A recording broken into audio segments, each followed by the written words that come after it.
Well, I didn't realise what had gone on at the beginning. It was when I got in the dressing room afterwards, the lads mentioned it. It was on their phones what had gone on.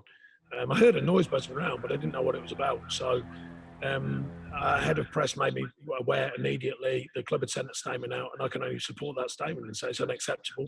I don't think you can judge the whole town or the club on that, but it's unacceptable. So as a club, we can only, apologise and say, I don't know what we could have done about it. Obviously, I've only just learned about it, but it is unacceptable.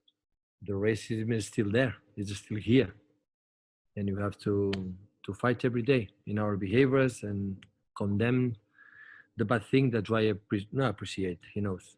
I never doubt about this. The Sean Dyche and the captain making a statement on Burnley. So, like Jurgen said, don't give sometimes importance,